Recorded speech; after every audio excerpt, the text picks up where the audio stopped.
to another edition of Gas. I am Gresh. He is Jason Anik. You were playing everybody and we're winning the game last night. The head coach is fighting people on the sideline. What do you got for me? I know you're a part of Tight Pants Society. No fucking play is that a gimme, right? Let's go!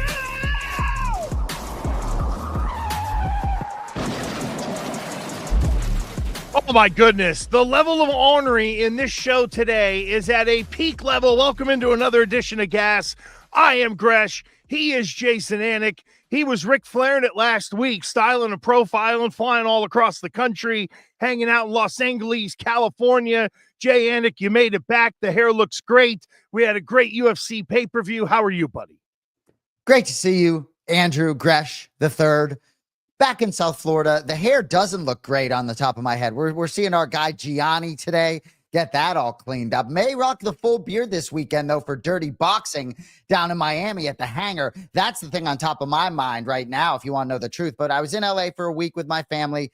Didn't catch all of that UFC pay-per-view. I know we'll talk about that. But yeah, Dirty Boxing creeping. Another opportunity for me to get on the microphone. I'm excited about it. Dude, I am happy for you that you get round two, no pun, with Dirty Boxing. And I know that they're adding more and more people to that roster. And look, for Dirty Boxing to me right now, Jay, you're in on the ground level of something that could be really cool. And because of all these fighters that are out there, they have the ability to make kind of unique fights along the way. No question about it. Jairzinho Rosenstrike headlining versus Devin Schwann, I guess his name is. Cody probably knows him. He's competed in Power Slap. Yeah, Devin Schwann. I guess his nickname was the Dapper Slapper, I guess, when he competed in Power Slap, but he's got tattoos all over his face, nicknamed the Savage. Hope to get to talk to Jairzinho Rosenstrike. If he walks into the fighter meeting, he'll probably think I'm someone else, though. Oh, he'll do a double take. That'll actually be pretty cool. It'll be good to have cameras on that. Believe it or not, this is what my family and I do. We're going to BKFC at Mohegan Sun again on Saturday night, and the oldest is now going, so everybody is legal, which is fantastic. And it's an easy place to smuggle the gummies into. So yeah, bring a bag of ropes with me, and I'm in great shape. But no, it's going to be a ton of fun. Big fight weekend, and oh my goodness, Jay, just in terms of Boston sports, I guess we got to start with the Red Sox because they're the team that are playing and most relevant. And as predicted here last week, here comes Roman Anthony right at about the time that you can manipulate the service time, but also the Red Sox kind of need a little bit of a boost. It is interesting, Jay, that they called him up after they took 2 of 3 from the Yankees, but still a losing record, losing 10 innings last night. But the kid is up, and now what does all of this mean really for the Red Sox moving forward that most of the kids have kind of arrived? I hope it means something a couple weeks from now.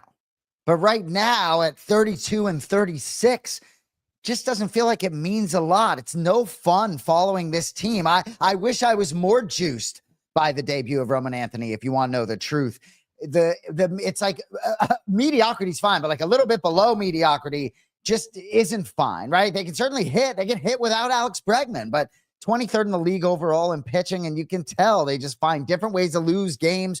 We talked about their record in one-run games. I want to say it's 6-18, something like that, but it's bad.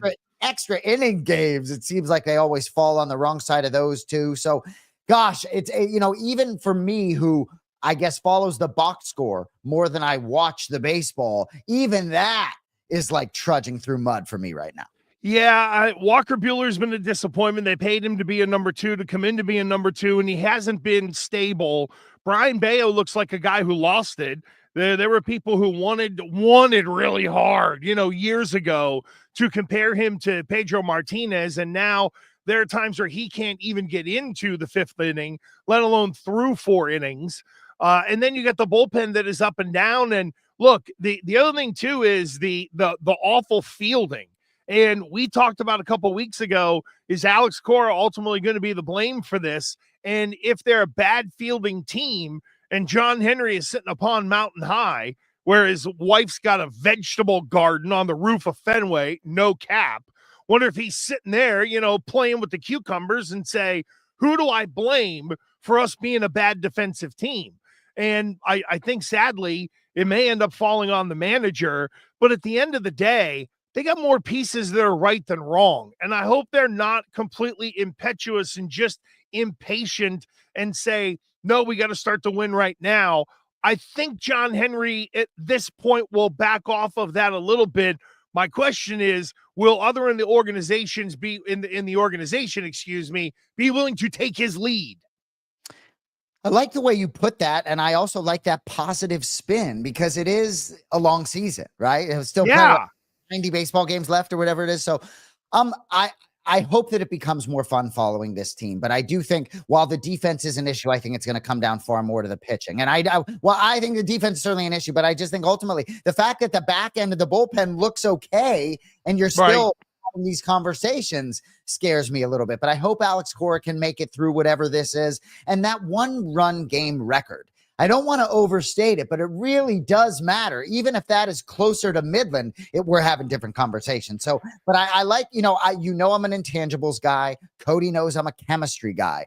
There's no juice. You talked about leadership on this team, right? And even Tristan Casas had some juice. So we need some juice. Rafael Devers the other day, not really running out a ground ball, right? And you see Cora gets upset in the dugout. Then he hits a home run.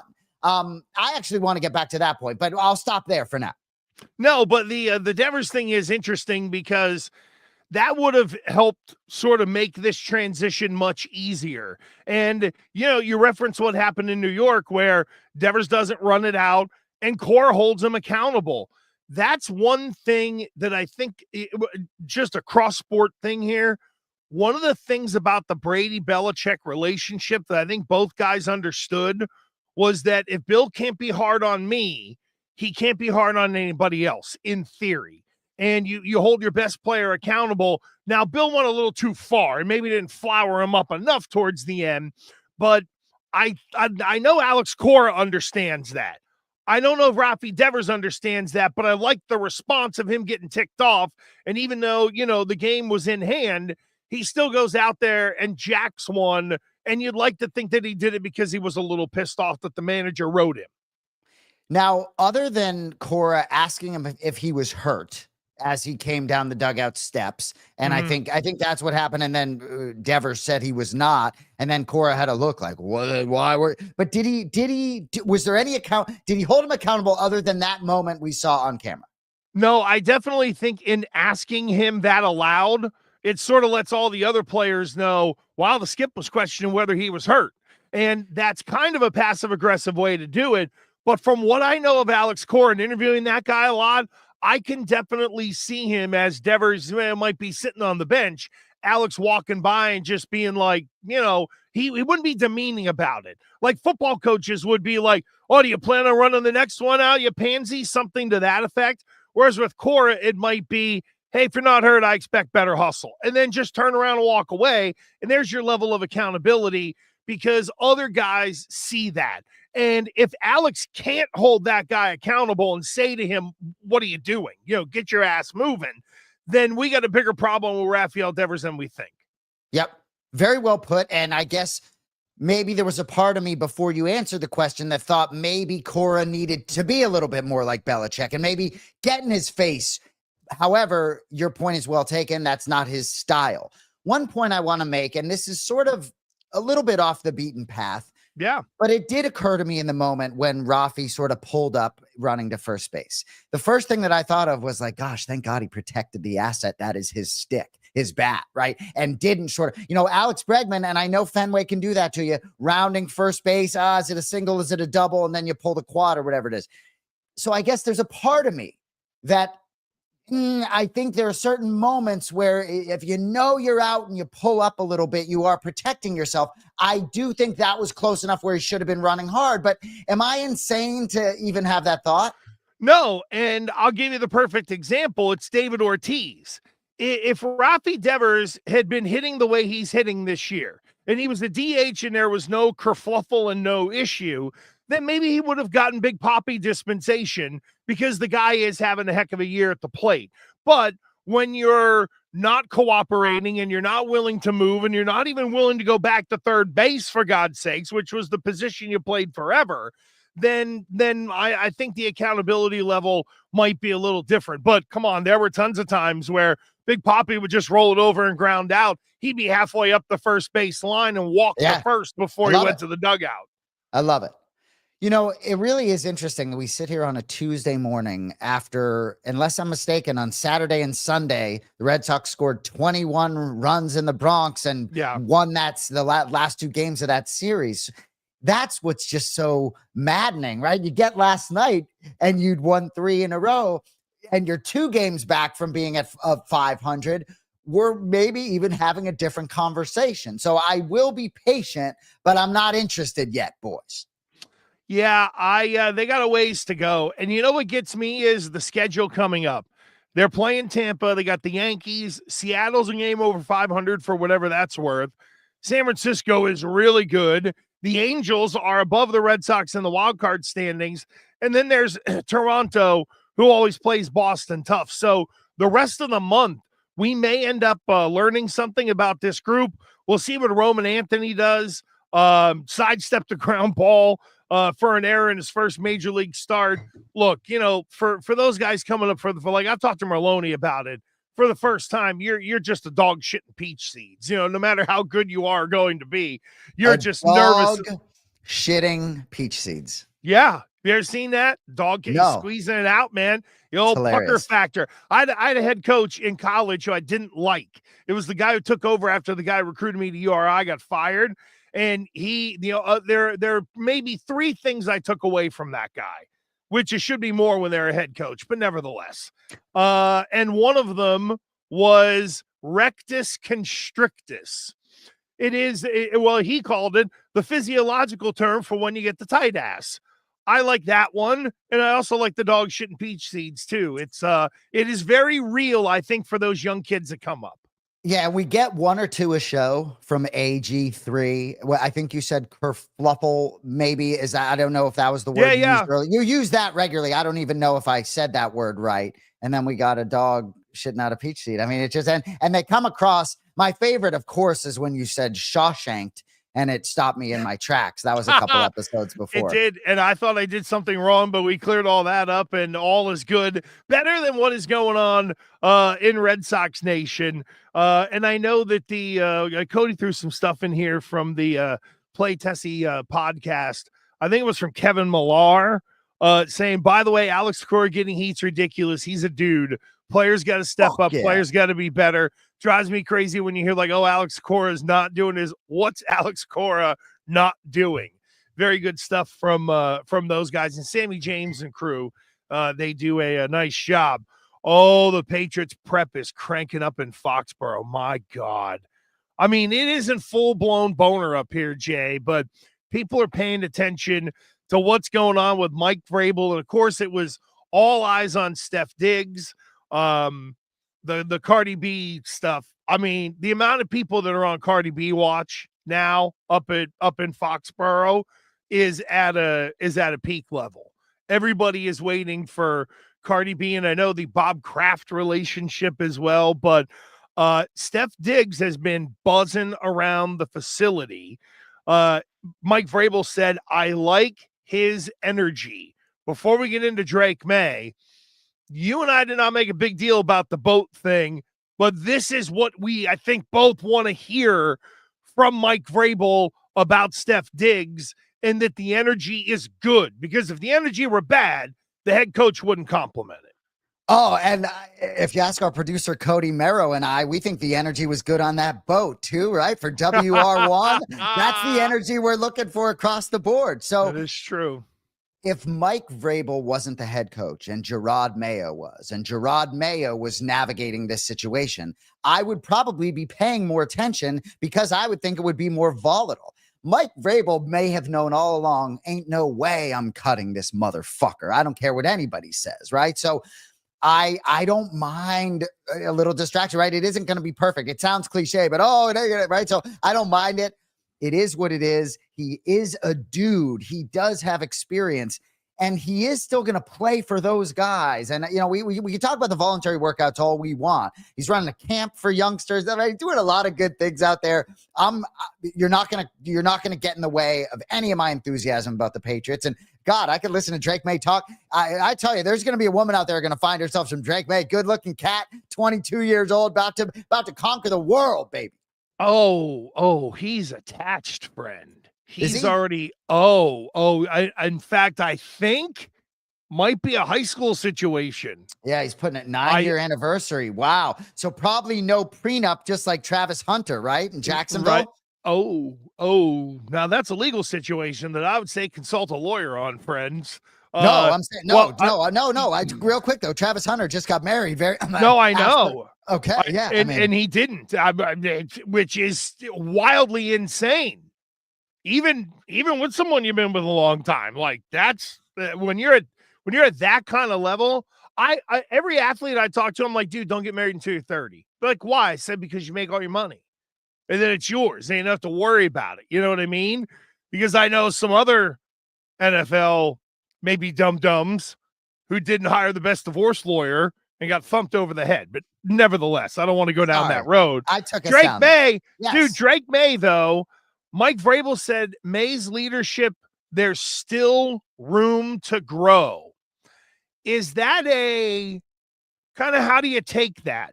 Because its beauty is in the eye of the beer holder in a statement like that.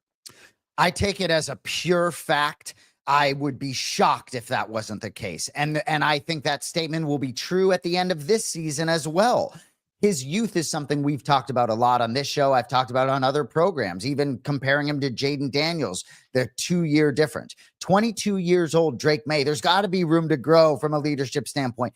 You can still, and part of it I like, because I think there's a real humility about Drake Maye. And so I think that some of that swagger will come in time. Doesn't concern me at all. It will grow. And I think Mike Vrabel is going to be a big part of helping that grow exponentially. The only thing I worry about with Maye is him being infected by Diggs. And that's why I think Mac Hollins is there to make sure that, you know, even if Steph gets a little selfish, that it doesn't become a part of the Drake mindset. And I hope there is a veteran that is ready to step up and help Drake Maye be a leader on that side of the ball. And honestly, the guy I hope that does it, but I know he won't, would be Mike Onwenu, because he's the longest tenured offensive guy there. He's a no-nonsense offensive lineman that, you know, he's the kind of guy that you wouldn't think would take gruff. However, it's just not in his personality. You know, there's a better chance that our boy Campbell ends up being a leader before Onwenu is, right? Just because of the way he comes across. You need a little bit of Hunter Henry in there as well. But Drake Maye, honestly, Jay, at 22, probably shouldn't be the leader, because he doesn't, in terms of NFL terms, he doesn't know for his ass from his elbow right now. Yeah, but inevitably, inevitably it has to be. But to me, it's got to come organically when you have that many veterans around you. He's got to have a voice that grows into leadership, not force leadership in with his voice, if that makes sense. It makes perfect sense. And I did like what I saw from a leadership standpoint last season out of Drake Maye, even in his rookie season. And so I think there will be room to grow there. But I'm not worried about Stephon Diggs infecting anybody. All the former teammates, coaches speak really highly of this guy. And he only becomes a curmudgeon when his teams are losing. So as a fan, right, when the Buffalo Bills were underachieving, yeah, he got a little bit salty. I think at this stage of his career, especially given the somewhat decent bag he got from the Patriots, he's over 30. I don't think he's necessarily prioritizing the numbers. I think they're going to catch him at the right time in terms of his leadership. So I really don't worry about that at all. And I think Bill Campbell, you brought him up, and I'm going to call him Bill Campbell. I'm going to call him Bill Campbell. I like it. All right, Will. I hope that's okay. Hope to meet you one day and call you 66. But I think he's going to be a big part of this leadership. And I think he, in the same way Vrabel, I think they're going to give some confidence to the young quarterback. The best thing that can happen for the Patriots this year is that they either get to or go over 500, even if it's just by a game. Build with those young guys in a winning way. If you remember early Tom Brady, there was some leadership skills, but it didn't come out. But winning gave him confidence. And that's what Drake Maye needs right now, to me, is a massive dose of winning. And let's remember, Patriots still have $67 million in money in the salary cap. They could still buy one more luxury item in the offseason if they really wanted to, because the money is there to do so. So what about TJ Watt? Some grumblings there. He didn't show up somewhere. Go get TJ Watt. I guess I guess they're gonna work that out. But. That'd be amazing, and I would think that Pittsburgh would. But hey, quickly, since you kind of stumbled on it, and we're doing football here, what chance do you give the Steelers now that Aaron Rodgers is actually in the building? For not a ton of money, right? I think it's like 10 million guaranteed or whatever it is. So yeah, I 10 million. 10 million guaranteed, 13 million overall with escalators. I think he can get to like 19.5. So cheap money for a guy who could come in and throw 30 touchdowns. I think we knew this was going to happen. Inevitably, I believe June 1st, they were waiting to make this happen after June 1st for certain salary implications, roster implications, draft pick. I'm not sure exactly what that was.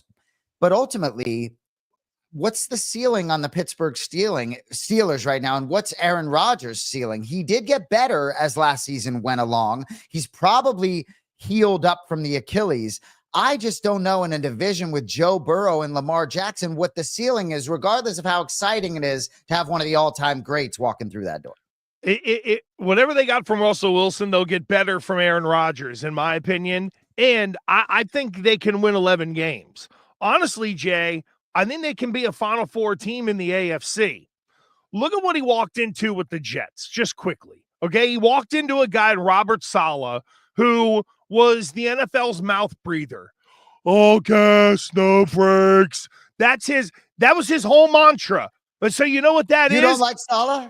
I can't adapt because it's all gas, no breaks. So Aaron Rodgers walks into a situation where he goes, all right, I got a village idiot in here. And then who was the leader in the Jets locker room when Aaron Rodgers got there? That would be no one. Bubkus, there was nobody.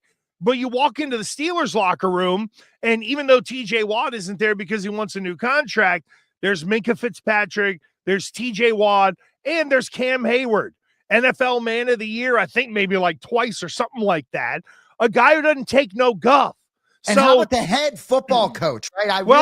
That dynamic with Aaron Rodgers and Mike Tomlin. I think there can be there's some real respect between Bill Belichick and Aaron Rodgers. And I think there's going to be a similar between Tomlin and Rodgers. There's no question. So my whole point was, when have the Jets ever gotten anything right? They allowed Rodgers to come in and take over and dictate. And then what happened last year? OC got bounced. Head coach got bounced. GM got punted in the middle of the year. There was no one there who was really interested in playing football very hard. And I just think that 30 touchdowns and 10 interceptions is not unrealistic for Aaron Rodgers on 3,800 to 4,000 yards, because the Steelers are going to run the ball and play defense. I think they can get to a Final Four in the AFC. I think they're as good as the Chargers. Well, and DK Metcalf replacing George Pickens, unless which I think is definitely an upgrade. We'll see what Pickens can do in Dallas. The guy who gets unlocked is Freiermuth, the tight end, the kid from Penn State. You put Aaron Rodgers with him, somebody who knows how to throw it over the middle. I think if you find a slot receiver in Pittsburgh and the tight end in Pittsburgh with Rodgers, their fantasy values to me have gone up. It still just comes back to what I asked you, a couple minutes back, though. What is the ceiling, right? With Russell Wilson last season and even Justin Fields before Wilson got healthy and upright, they got to 9-2, right? They were looking juicy for a while. I placed a bet on Tomlin to be coach of the year. That's certainly a bet on the team. So ultimately, I just still think their ceiling is very similar to what it was last year, if not just slightly more, if you're asking me. Well, look at it this way. And I don't disagree with you overall. But what Pittsburgh has done is they've done it differently than other teams. Chase the quarterback. And if they flame out, then you've whizzed away 3 years and you're starting over. Could happen in New England if Drake Maye fails. But Pittsburgh has kind of piecemealed it while drafting the young guy and trying to get him in there and pick it at the same time. So there's kind of two ways to you can beat Cleveland and keep chasing, and 10 years now you've sucked. Or if you're Pittsburgh, you piecemeal it, and you pray to God that Aaron Rodgers has a year from 2010 or something like that still left in him at 42 years old versus having the alternative would have been Will Howard, probably the kid from Ohio State, who I think you and I both like and are high on, but as a sixth rounder, he's not ready to lead a team that is playoff worthy to the playoffs.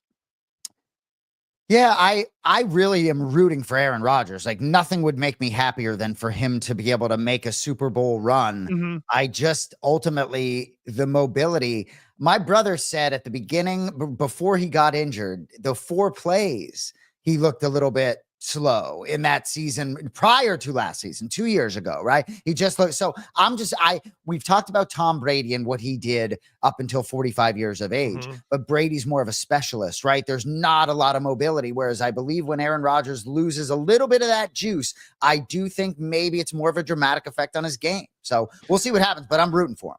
Well, and, what will we see out of Drake Maye? What will we see out of Aaron Rodgers? It's crazy. One guy's 22, one guy's 42, but their impacts could be very similar to their football teams this year, except one guy going in one direction and another guy in Drake Maye going another. UFC 316 was, for some, it kind of went as expected. Merab retains the bantamweight title by he was just all over Sean O'Malley, and it felt like Sean O'Malley didn't really have much of a chance. Even my wife, who is, just a very average sports fan, very casual, let's say, even she said to me, she's like, that Merab guy, does he have batteries or something to that effect? It's unbelievable the pace with which that guy fights. Rogan commented, and I didn't see all of this fight. I was traveling back from Los Angeles, but Rogan commented as Merab hopped the fence to go greet Dana White and the president, that Merab is like not out of breath at all in that moment after the fight, not even the slightest bit gassed. Teddy Atlas has said for a long time that once you become champion, you get 20 or 30% better. And few people have rejected that sentiment. And I think that Merab is proving that sentiment, but continuing to get better. Not unlike Bilal Muhammad, right? And I know Bilal just had a tough loss, but these guys are continuing to get better. Merab's striking is evolving, which is making it more difficult for Sean to do what he wants to do on the feet. Can't say enough about Merab and what the winnings are now, 13 straight in the UFC after losing his first 2. It's just unbelievable. Congrats to his coach, Ray Longo. Huge night. Love seeing Aljamain Sterling and how happy he is for Merab.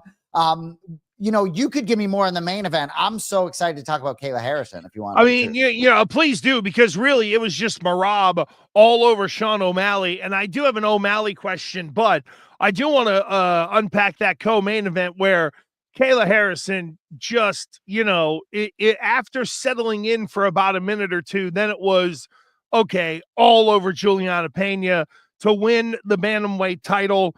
And this is really what was supposed to happen for Kayla Harrison, right? Like, this is more of the filling the prophecy than it is, out of nowhere, oh boy, she became champion. No, this was supposed to happen, and it was supposed to happen that way. With respect to the fight, and I'm going to talk about the fight, but it's so tempting to jump to what's next, and I know that we will. Kayla Harrison is an incredibly great human being. And for those of you who don't know, I'm sure you do. Her sister battles addiction, and she has taken in her sister's 2 children and brought them up. She got the 2 gold medals in judo in 2012 and 2016. I believe the first American to medal in judo. 19-1 in MMA, right? Won 2 PFL titles and then comes to the UFC. And with respect to Juliana Pena, gets who's in front of her. She wins a couple of fights. Ketlin Vieira recently, her debut was against Holly Holm, and she wins the title, wins the UFC title. Cuts to 35, which is just unbelievable. She talks about God being cutting that last pound. She can't cut the last pound. God has to cut the last pound to get from 36 to 35. She's an absolute beast. She's the opposite of a beast as a human being. I just couldn't be more happy for her. And yeah, dominant. And Juliana Pena, congratulations to her and what she's achieved in her mixed martial arts career, becoming a 2-time bantamweight champion. Unbelievable. But Kayla Harrison and Amanda Nunes, if they literally couldn't have handled that post-fight moment any better. They know each other from past history at American Top Team. Kayla calls Amanda into the octagon. They bow respectfully. They give each other mad respect, mad love, and then face off. And really, what my brother called on the post show, put sort of set up the biggest fight, save Aspinall John Jones, that the promotion could put on. I can't wait for Kayla Harrison, Amanda Nunes. You know, I remember there was one point in time, I think when Ronda Rousey was relevant, even if it was towards the end, and Dana White was quoted as saying, the biggest fight out there is Ronda Rousey, Kayla Harrison. Like this, Kayla Harrison, this is now time. I mean, and if he didn't say that, then I'm on crank. No, but I remember at one point in time years ago. So it's not like this is new with Kayla Harrison. Jay, it will be very interesting to see how people react to what will be a super fight where there's really not going to be any real kind of shit talking, where there isn't going to be the even manufactured animosity. Like now, maybe it comes out and maybe they do that.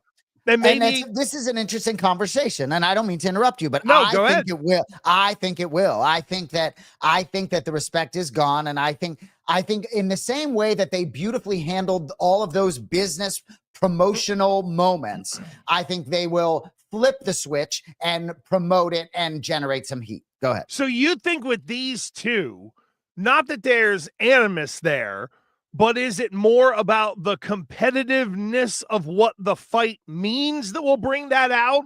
Or do you think there's a little bit of you're legitimately not as good as me and I'm going to show you type deal?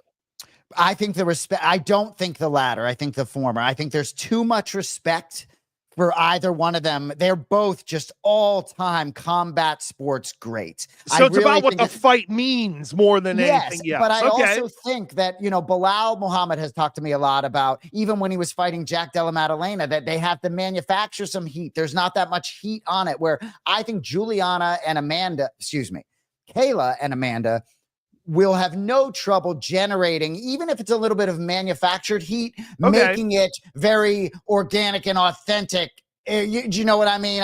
Maybe it'll come from one little thing, but even someone just talking shit about how good they think they are. But I think they did train together a little bit, and I think Kayla talked about Amanda maybe getting the better of her, but then she was tired. Whatever it is, I believe they will bring some stuff to the surface because that's part of the fight game. This feels like it should be the ladies BMF title fight. You have one on the men's side, but if that's what this feels like, then because I want to know that there's at least a little bit of, not that they don't like each other, but there's a little something there to make them go deep into wanting to win this fight for the right reasons. And will the fans look, it's a super fight. So fans are going to get behind it. But I wonder for the casuals if they'll realize what it means in the world of mixed martial arts without them being like complete a-holes to one another. But you're right. I thought the way they handled it was good. It completely teed up what we're all expecting is next.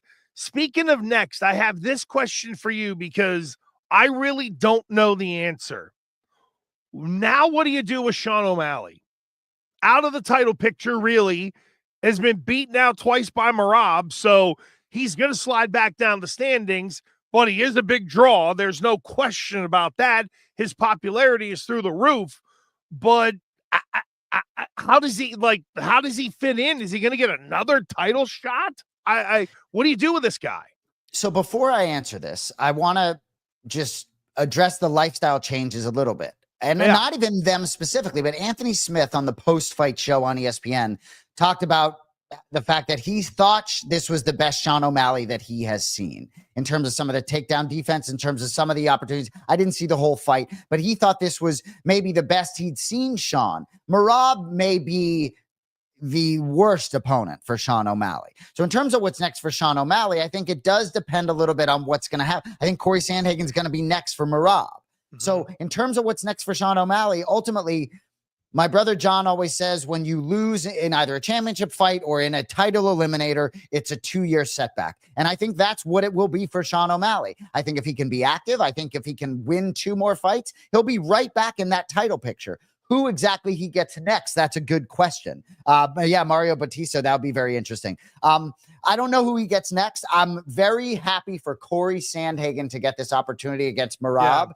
And I think for Sean O'Malley, you keep in mind that Sean O'Malley, had hip surgery, fought in the Sphere in September, but then Merab defended against Umar in January. Merab's already defended this thing twice. So I think for O'Malley, as long as he prioritizes appearances here, I think that he is going to be a very difficult matchup for a couple guys. I don't know how Umar, that could be a tough matchup for him, but I think for O'Malley, all he needs to do is win a couple fights and he will be right back in the conversation. Well, and that's the thing, is that it feels like he needs to win 2 or maybe 3 more fights to get back into the picture. But with one more loss, he tumbles to the middle of the rankings. And then you're living on the popularity of who you are versus what you've done in your last 3 fights. And that's what I find kind of fascinating to this sort of intersection of his MMA career that Sean O'Malley already finds himself in. Who do you think is next for Merab? You definitely think it's Sandhagen. He's going to get the next crack at it. I think it is. I mean, Piotr Jan and Umar have already lost to Merab. Bautista is moving his way up, and I know that you want to talk about Patrick Mix, about Patchy Mix. So let's stay in the bantamweight division. I think Sandhagen is next, but what I want to say, and then I'll let you go on Patchy Mix. I wanted to tweet out, to the masses, please show me your Mario Bautista receipts. I'd love to see, for gamblers out there, let me see the Mario Bautista receipts. And Cody, correct me if I'm wrong, Brian Petrie on the Anik and Florian podcast, they have to do a segment called Place Your Bets. He put all 3,000 of his dollars on Patchy Mix. I have many handicappers texting me. Nobody liked Mario Bautista in the spot. Everybody loved Patchy Mix, including me. I thought John made a very interesting point on the post show, talking about Patchy Mix being super, super humble guy, but to an extent was maybe anything but this week. Sort of came out of his character a little bit and was sort of drinking the Kool-Aid a little bit. I'm not suggesting that's what it was. I think he'll be heard from again, but talk to me about Patchy Mix. I know you had a little action there. Yeah, I did. And I was disappointed at the complete lack of aggressiveness. I was disappointed, and it felt like he was trying to be too perfect in the first round, quite honestly, where he was looking for the perfect shot instead of, instead of starting the way Patchy Mix normally does, where he's aggressive, he's right at you, he looks to tag you early, and then, it kind of goes from there. Never really shot on Mario Bautista. I thought there would have been opportunities there, and he looked like, to me, he didn't look like a guy who was smelling his own farts. To me, he looked like a guy who wasn't ready for the moment, quite honestly. That's to me the biggest miss overall. He looked like a guy who should have been fighting someone outside of the top 15 in his first fight in the promotion on the prelims, than a guy who we all thought was worthy of a pay-per-view spot. Well, and Mario Bautista, who'd won 7 straight, now make it 8. There's a reason why the betting line was in the 100s and not the 200s. Vegas put some respect on his name.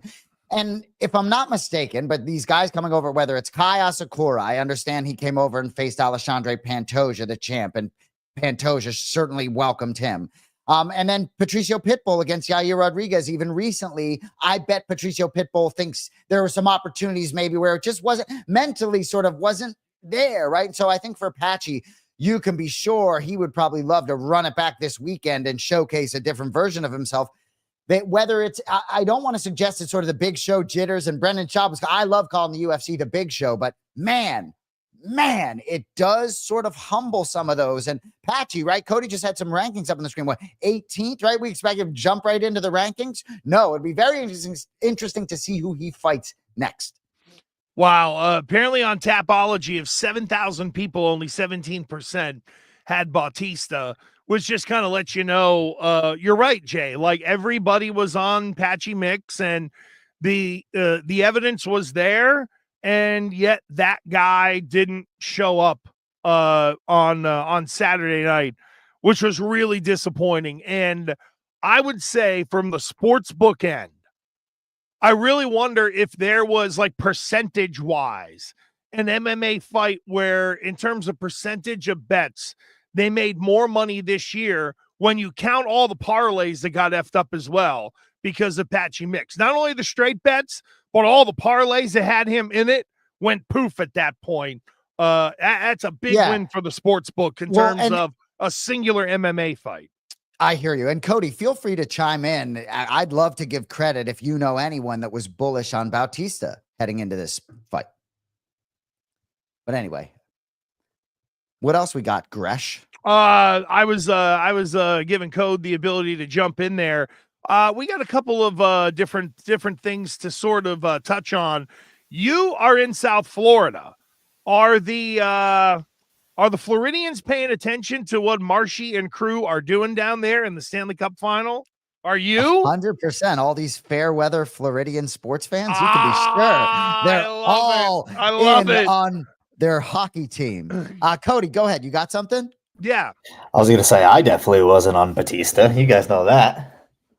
That's true. And Cody, I know Cody and I definitely texted Cody when I had certain handicapper who will remain nameless text me to pass on some information to him just because we thought maybe, just a lot of people were super bullish on Patchy. We'll leave it at that. But yeah, the Florida Panthers up 2-1. What, they win 5-6-1 last night. Marshy got on the board 56 seconds in. That's Brad Marchand, number 63 in the program, number 1 in your hat.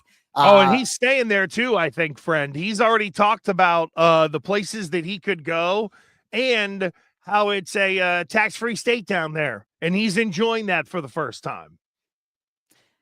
I'm enjoying seeing the guy who's going to go into the Hall of Fame as a Boston Bruin do what he's doing in the Stanley Cup, when he did this in 2011 to help the Bruins win one.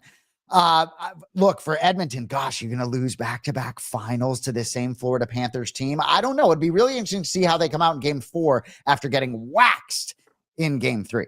I don't know if I mentioned this to you last week, but I think it's good for the NHL that Connor McDavid is chasing a cup. Best player in the game, they had that in the NBA early on with LeBron before he ended up going to Miami. He was chasing the championship, and it creates a different level of buzz. I want to see Marchand get himself another cup. Can I rant on something UFC related? Please. Now, look, this does not stick to any member of the Annex or anybody who works on this show that is in any way, shape, or form employed by the UFC, because it's really not a UFC thing. However, it kind of is. So for those who have, you watch these UFC events from stem to stern. For me, I'm on at 6 o'clock at night, and we're watching until the main event's over with at 1:30 in the morning. And obviously in the prelims, you go to New Mexico or New Jersey or Massachusetts or whatever, and the state athletic commissions, which are all horse shit to begin with, they end up, we got to get Ham and Egger, Joe Swanson on here from Hingham because he does the fights for the QFC locally or whatever, and we like to get this Jack Wholesome experience. Well, somehow, some way, in the state of New Jersey, the goddamn co-main event of a UFC pay-per-view has got some butt wipe in there who was working at the freaking working at the Vince Lombardi Thruway.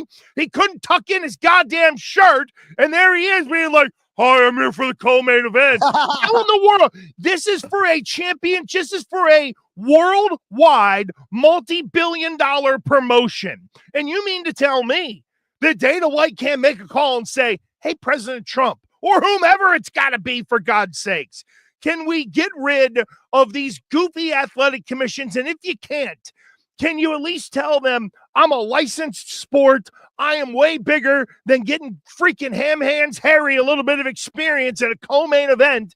That's a big time deal. And you got some jackleg in there who's going to take away points from Pena. I'm not saying that maybe she shouldn't have the points taken away, but maybe a more experienced referee who actually knows what they're doing, who travels with the UFC, who's done title fights before, is worthy of being in the ring. There's no reason that Jason Herzog should be sitting outside the ring. And we got Dildo Joe in there from, Parsippany, who's having his big moment with his shirt untucked, refereeing an event that he shouldn't be a part of. It's unbelievable. Wow. This isn't LFA. This is UFC. This is the brand. How about this? When you pay a site fee to bring them in, let them use their own goddamn referees. Will you please? So let's check the chat here. Vitor, is it Ribeiro or Ribeiro, right? Who famously defeated, that's the referee's name. Gresh, I know you called him Jack. Yeah. I wonder if John knows him. Maybe he's John's friend. He famously defeated Ken Flo in 2017 in Abu Dhabi in Brazilian Jiu-Jitsu. Transitioned to becoming a referee for MMA. Debuted as a ref in 2015. Machida Rockhold. Okay, so he teaches BJJ, but you didn't like his performance. Vehemently appalled by some of his performance. Here's the thing. It's great that he fight there. It's great that he fought. Okay. And then you transition to the referee. But as I just looked this up, he's refereed 130 fights, including like CFFC 142 and DSMMA, whatever in the world that is, right? That's good. He's great on the alphabet soup circuit. These guys, the local yokels, should not be doing UFC title fights. You want to put him into the Patchy mix fight? I'll swallow the turd and deal with it. But this is the biggest brand on the planet. And whether it's the athletic commissions, which is who I'm going to pin it on, who are forcing some of these people on the main cards. This guy came out of nowhere and does a title fight with one of the biggest stars in all of UFC and Kayla Harrison, with the world watching, thinking that there's going to be an Amanda Nunes fight. To me, I just think there are 4 to 5 world-class referees that can pretty much or should be able to go anywhere with UFC. You got Herb, you got Goddard, you got Jason Herzog. You can, I don't go Mergliotta, but I'm blanking on the guy with the beard who they always make him tuck it in. Mike Beltran.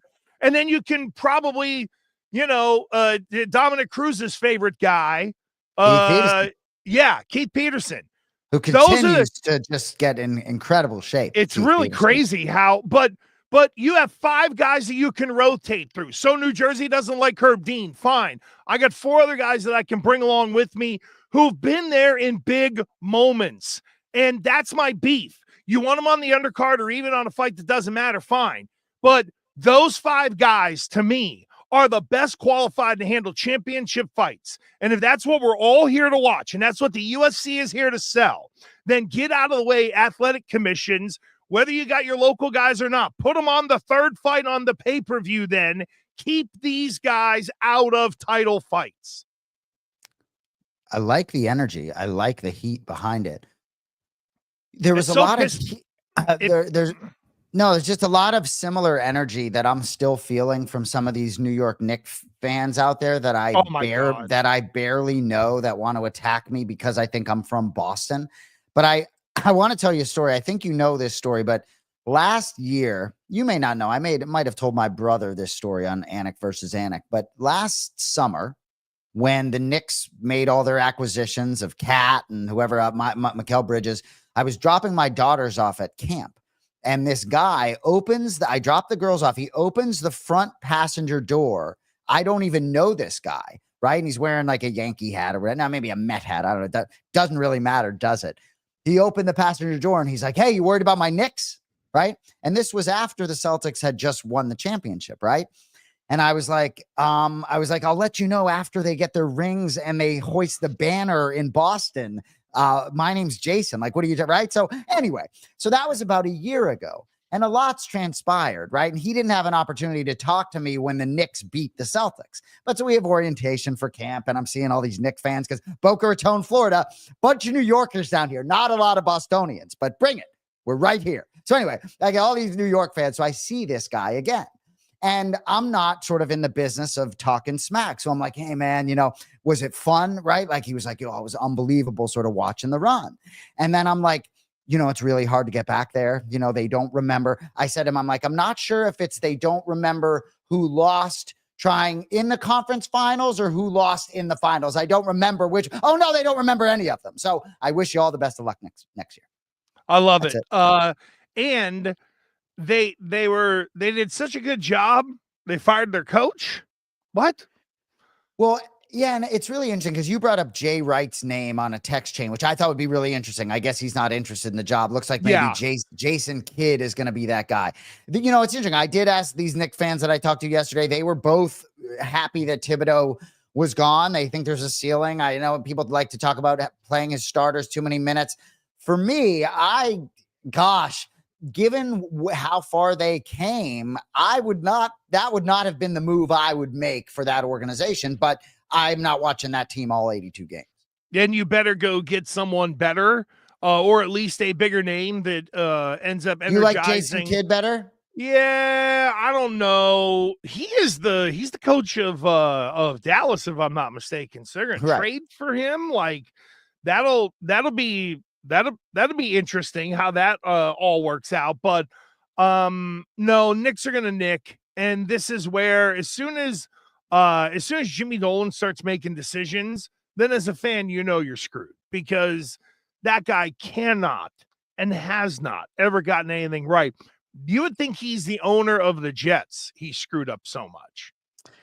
And with respect to the Pacers and OKC, we'll get to you, but it really is difficult to win a championship. And in the NBA, I believe it's 7 straight unique champions, right? That we've had right now. Yes. So the idea for the Knicks to get through this conference, they didn't get through the Eastern Conference this season. As a Knicks fan, it is exciting, but to get through the conference and then to get into the finals, I still believe the West is superior at the top, especially, right? And to get through the conference, I mean, a lot of people think the Knicks wouldn't have won a series if they were playing in the West this year. So I think it's an uphill climb there. The Indiana Pacers, I mean, after game one, it's like they were still plus 245 in the series after they won game one with that insane comeback. It's just unbelievable how they beat the odds with these comebacks. But OKC obviously settled the score. I think there's a great chance this is going back to OKC 2-2. I think OKC is destined to win this championship. I just think they're on a different level than Indiana, and frankly, they should be up 2-0. I think it's still going to be OKC in 5. They led for 46 minutes and 23 seconds in that game one, and ultimately it was the shot at the end, and it was explainable as to, where the breakdowns came.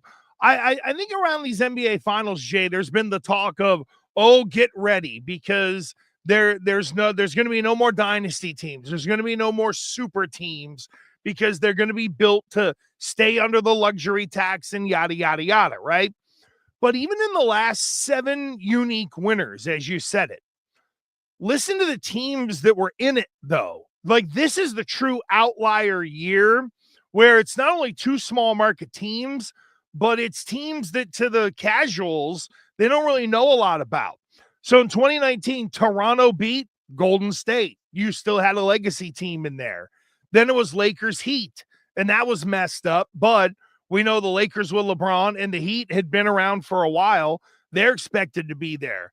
You had the Bucks and the Suns. The Bucks have been flirting. Then you had Golden State and the Celtics. Then Denver and Miami, and then the Celtics and the Mavericks. So you at least had one quote-unquote like super team, or one that was loaded with talent in these NBA finals. And this is the year where it doesn't really feel that way. It's kind of SGA and friends on one side, and then it's Halliburton, who is literally, he's a better version of Rajon Rondo. I know people don't believe me, but when you look at the numbers, they match up. But it's really kind of the mid squad against the superstar and all of his little playmates.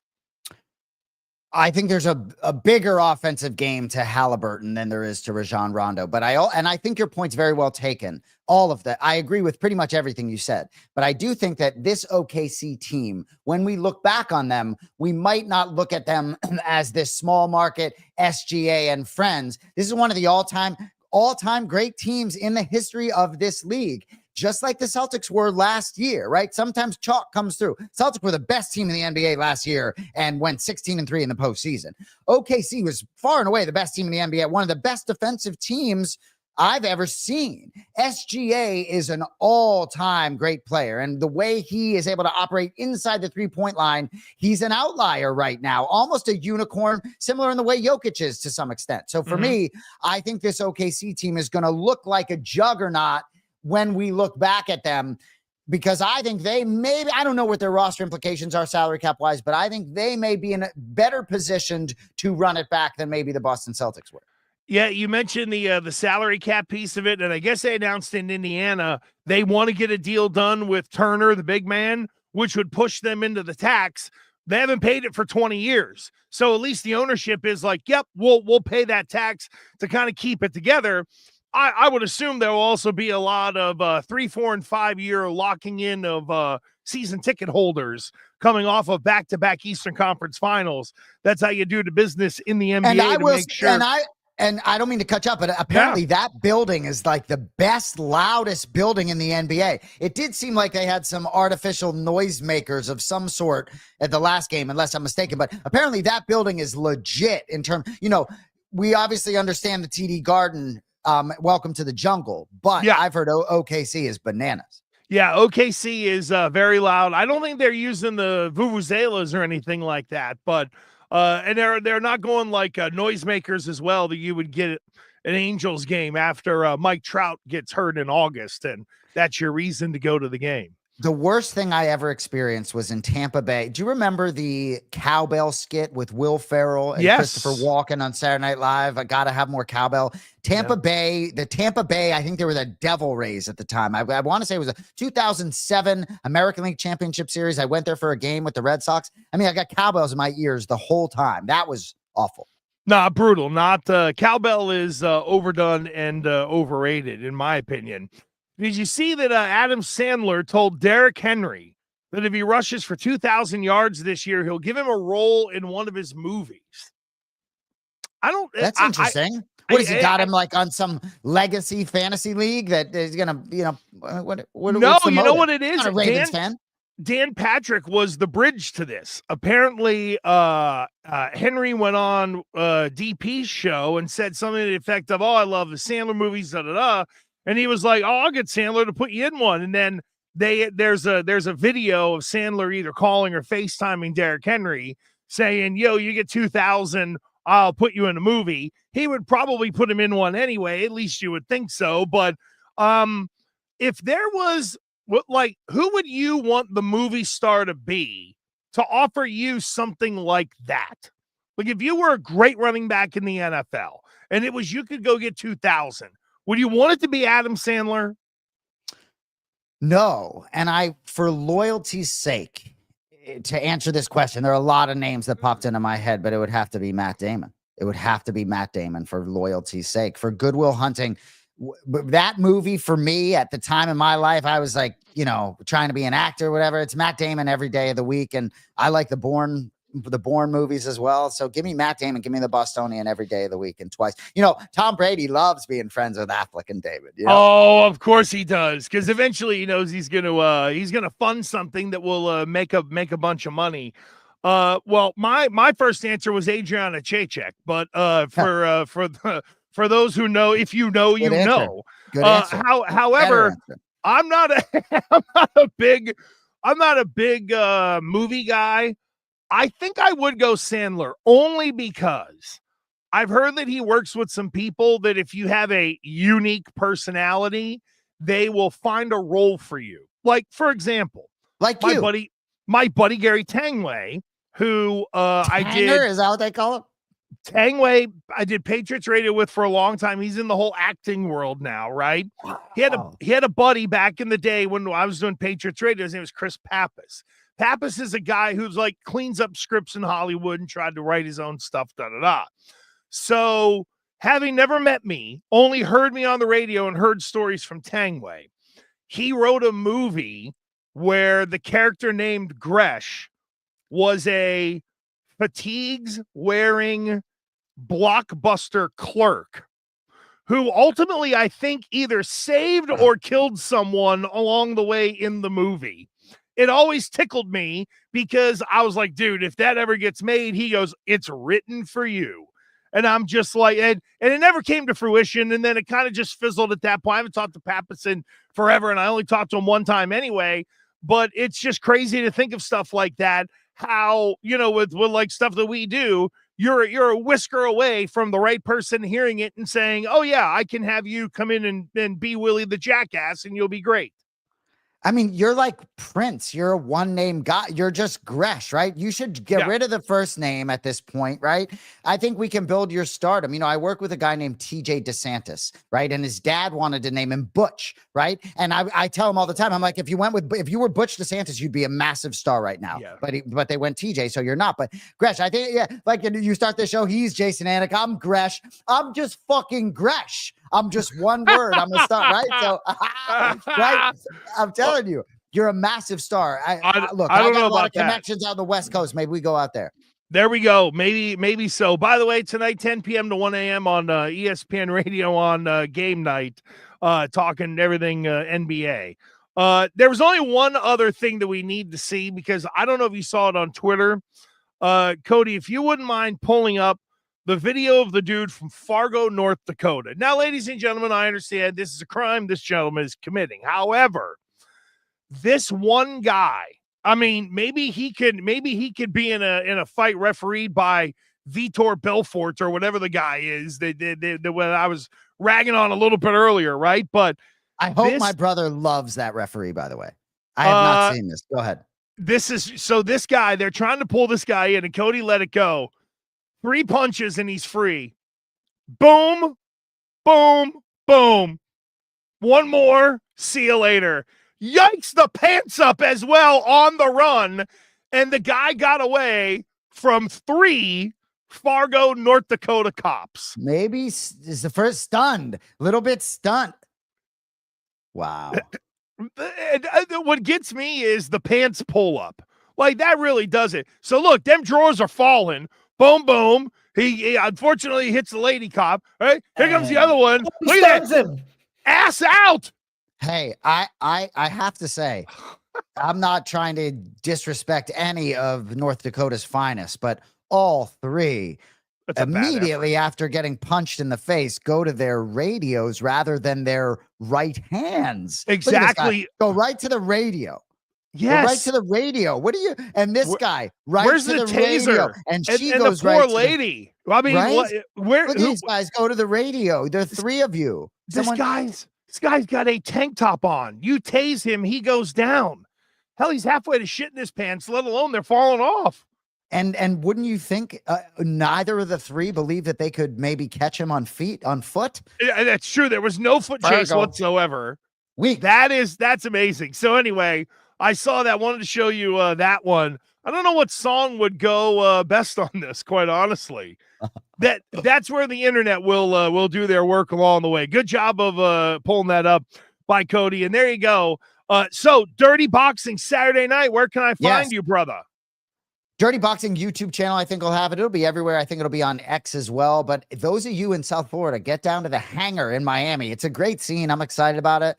Trying to be better than I was last time. But John Jones should be in the building, so I'm sure he'll seek me out and give me the answer to when he will be fighting Tom Aspinall. I do think that's going to happen. We didn't touch on that, but I'm excited. You know, we got Alex Caceres fighting. There's a lot of people. You know, my favorite fighter that I've seen on DBX so far, Rob Perez, the Wolf from Worcester, Massachusetts. He'll be competing again. So I'm fascinated to see it. They loaded up with talent, and I know a lot of these other promotions have guys that maybe are just fresh out of the bigger promotions. That is the case here, but some big names. I'm excited. I've got ESPN Radio tonight, nationally, 10 p.m. to 1 a.m. Same on Thursday night as well. Friday afternoon, Infinity Sports Network, 3 to 6 p.m. Saturday morning in my normal spot on Mad Dog Radio, Sirius XM, 8 a.m. to noon. And then what is becoming my normal spot on the Infinity Sports Network on Sunday, 10 a.m. to 2 p.m. So a lot of me this week everywhere across the country. And, of course, you can listen to all of that on Sirius XM in one way, shape, or form. Don't forget, this is a Spotify podcast as well. If you just caught the tail end of us, you're like, wow, I didn't realize you podcast. Well, there you go. Go to Spotify. Cody does a good job of getting that thing done. At Cody_Mero on Twitter, at Boston Anik, at The Real Gresh everywhere. We will see you next week on Gas.